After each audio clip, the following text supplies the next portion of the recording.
Hola, oyentes y videntes de Radio Sefará. Tenemos el gusto de volver a contar con nosotros con Beatriz Wasserman, que nos atiende desde Estados Unidos. ¿Qué tal, Beatriz? Hola, buenos días para mí, buenas tardes para ti y en general, buenas a todos los que están oyendo de distintas partes. Bueno, de distintas partes, pero también aparte de las visiones muy generales, nos interesan algunas visiones particulares, porque nosotros estamos hablando mucho con Israel, donde pretendemos conocer cómo se vive la guerra allí, pero también hay sitios muy importantes para saber cómo se está viviendo esta guerra, especialmente Estados Unidos, que está implicado en ella, ¿no? Eso es lo que no te queríamos consultarte. También porque si nos cuentas desde tu perspectiva como judía, como alguien que vive en la zona de Florida con tantos hispanoparlantes, etcétera, seguramente la perspectiva puede ser singular. Cuéntanos. Bueno, en líneas generales a nadie le gusta una guerra y obviamente a nosotros tampoco, pero hay guerras necesarias. Irán tiene 47 años exigiendo esa necesidad, ¿no? O sea, exigiendo entre comillas.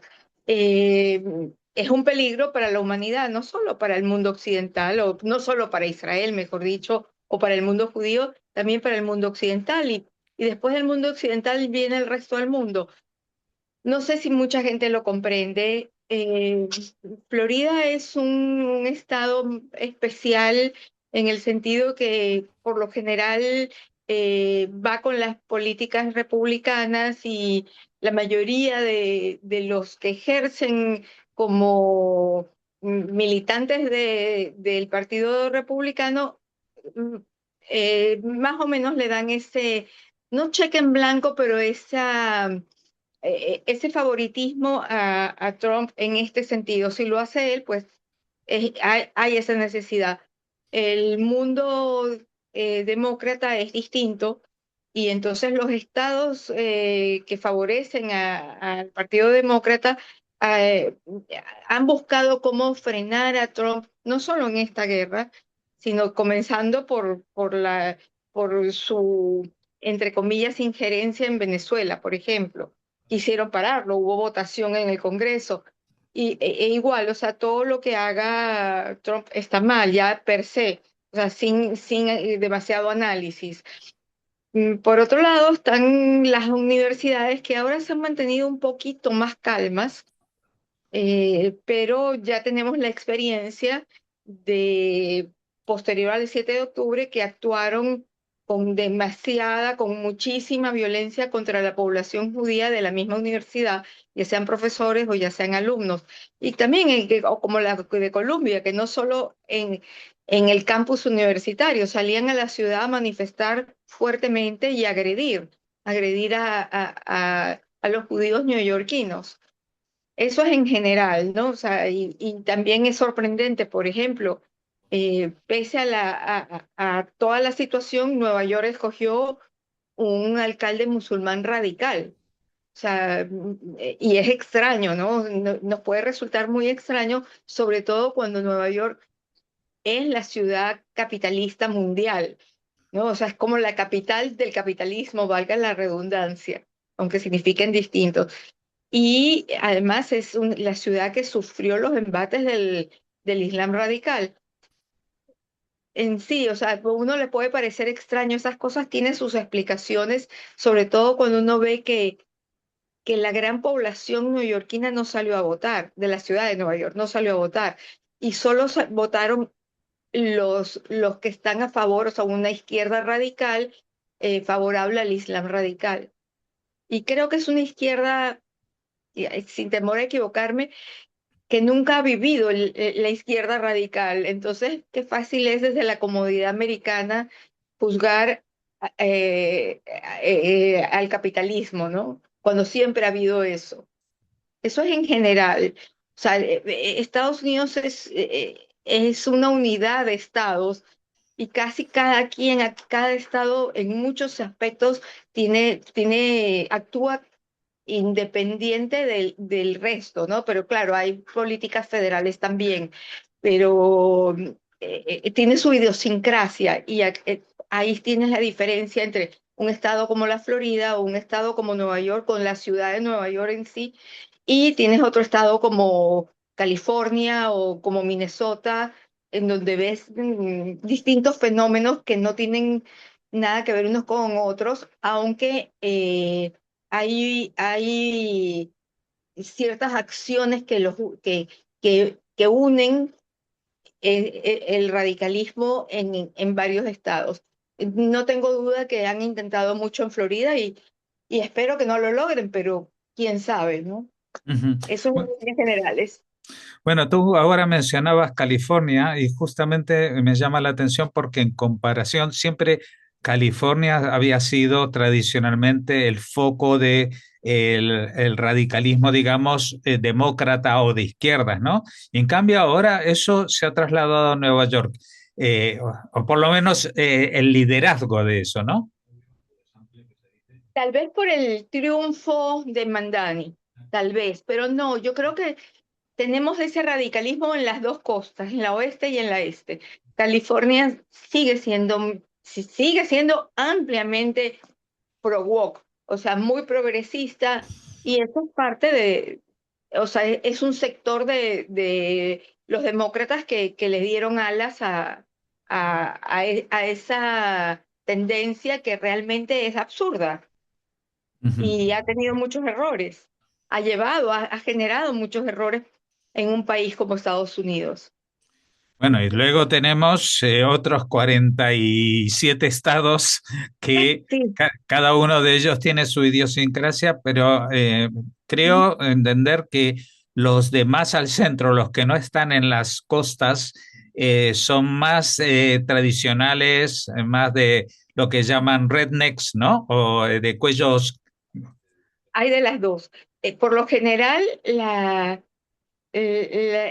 población urbana es prodemócrata y la población rural es republicana, por lo general, pero también en eso tiene sus bemoles. Un estado como Texas, que también está en el centro, aunque en el sur, es bastante más semejante a la tendencia de floridiana.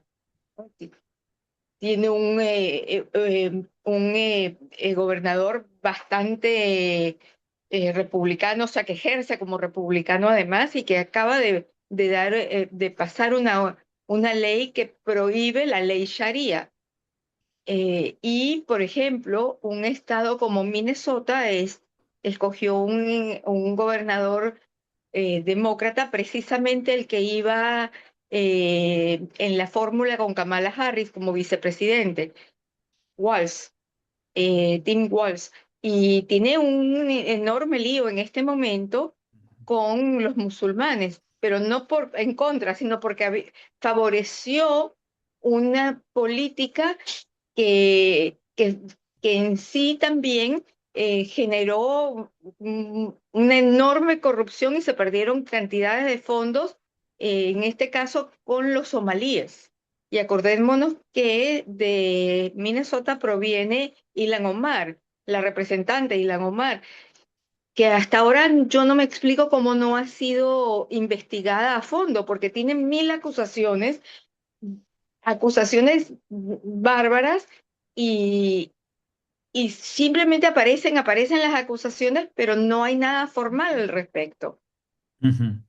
Y una pregunta, en Estados Unidos hay una minoría judía que llamarla minoría es casi no valorar el alcance que tiene. Tiene casi tantos judíos como hay judíos en Israel, es decir, 6 millones y pico de judíos. Evidentemente en un país con casi 300 millones de habitantes, no sé si ya ha superado esa cifra, Estados Unidos. Sí, pero Eh, más o menos es lo que uno cuenta. Ujú. Claro, o sea, ahí en ese mare magnum, pues parece una minoría muy pequeña, pero siempre ha tenido mucha influencia. Hoy en día, dentro de del público judío, eh, ¿hay algún tipo de tendencia o están igualadas con las tendencias generales en el país?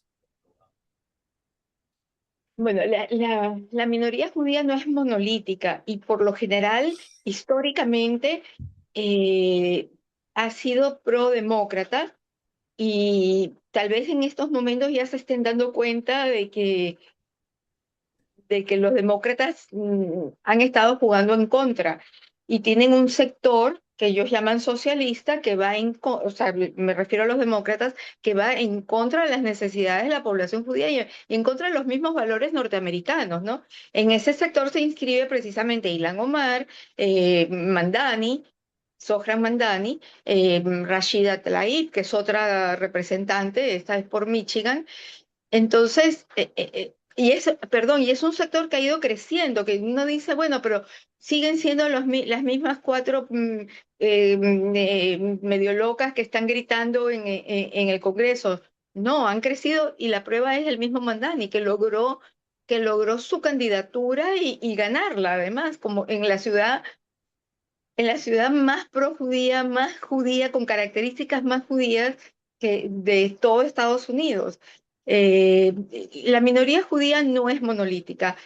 Tienes mucho históricamente demócrata, pero también los inmigrantes nuevos, sobre todo los de América Latina, los que conocen, los que hemos vivido la desgracia del socialismo del siglo XX, eh, no quiere saber nada de eso, o sea, por el contrario.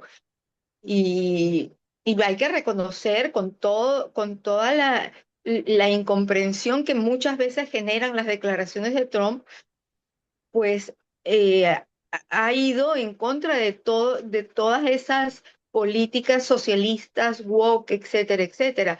Y lo último, bueno, o sea, ¿qué más? La guerra inevitable con Irán es una muestra. Ningún otro presidente de Estados Unidos, ni siquiera republicano, creo yo, que hubiera estado dispuesto a enfrentar eso.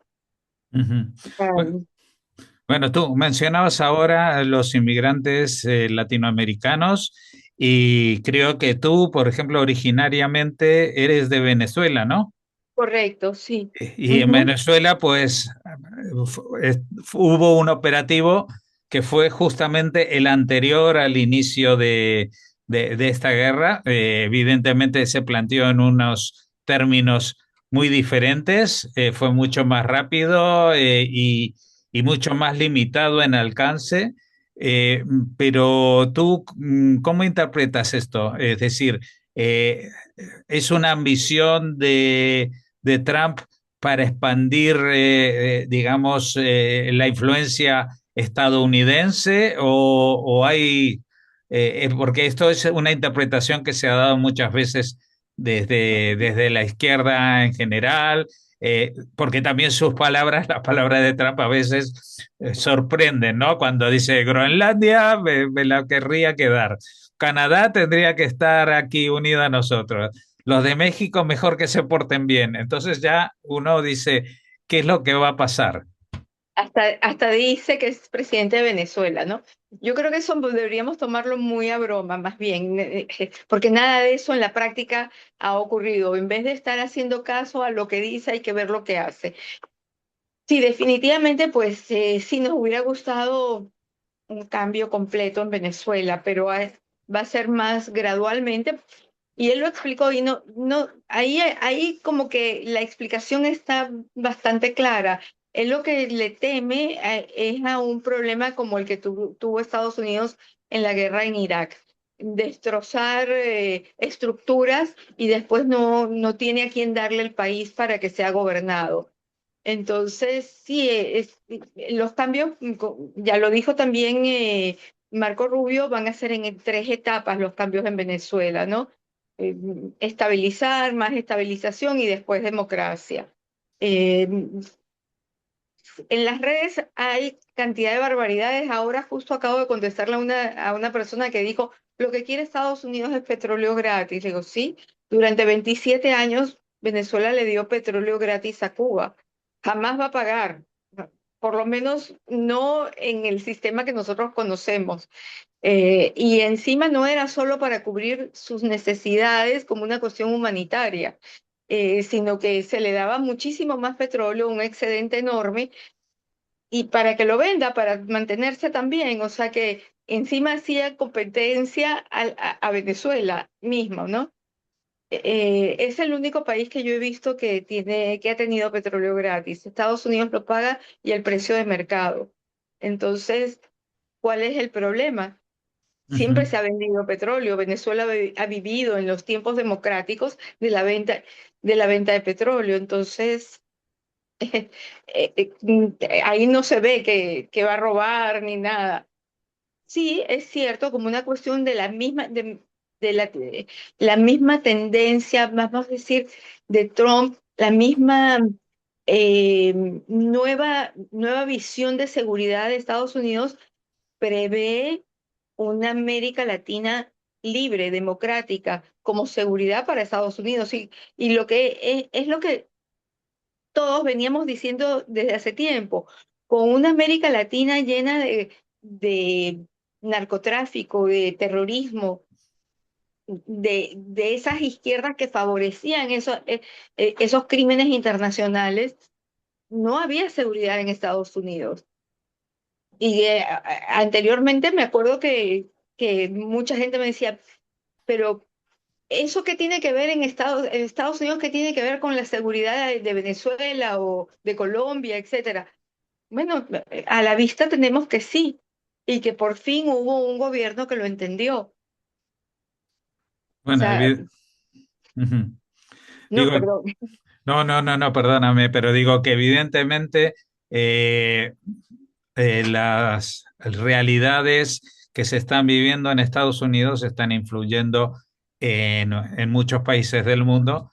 Y, y yo no sé, el otro día lo comentaba, creo que con algún colaborador nuestro, de que incluso el tema de Ucrania puede dar un vuelco a partir de lo que está pasando con Irán, porque el presidente Zelensky ha ido a enseñar sus drones a los países árabes del Golfo que le están, digamos, dando un apoyo ahora en retribución que puede ser más útil a Ucrania dentro del sistema de Medio Oriente que dentro de la Unión Europea. Entonces, hay cosas que pueden cambiar mucho, ¿no? Sí, de hecho sí, Zelensky, su aporte fue al Medio Oriente, cómo luchar, cómo desviar los drones, ¿no? Ellos tuvieron que arreglárselas y tienen 4 años de experiencia en eso. Así es. Las cosas, claro que han cambiado, incluso el mismo ambiente mundial. Claro, me imagino que por eso está la izquierda, la ultraizquierda tan agresiva, entre comillas, pero sobre todo en las redes, porque, por eso mismo, porque están perdiendo terreno entre la gente común y corriente. Vimos España, ¿no? Las elecciones han mostrado que la ultraizquierda perdió todo. Entonces, espero que venga una nueva etapa para ese país. Pues muchas gracias, Beatriz Wasserman, por habernos atendido. Gracias por dedicarnos este tiempo y esperemos que, pues, dentro de Estados Unidos, estos tiempos tan duros que vivieron, por ejemplo, los estudiantes de las universidades, eh, ya estén cambiando. Es decir, todavía hay muchos sectores reticentes a esta guerra. Hemos visto las encuestas que ha bajado la popularidad de Donald Trump. No estamos haciendo campaña a favor de Trump, pero sí que nos interesa que el mundo y especialmente países punteros como Estados Unidos no se convierta en un país antisemita como ya sucede en otros países, ¿no? Así Amén, que amén. muchas gracias por atendernos. Esperemos Gracias a ustedes. no, siempre digo lo mismo cuando hago este tipo de entrevistas. Espero no volver a necesitarte porque esto significaría que estaríamos hablando de problemas, pero sí que te deseo lo mejor y nos volveremos Gracias. a ver. Muchas Y a la gracias orden. y hasta la Gracias a próxima. ustedes. Hasta la próxima.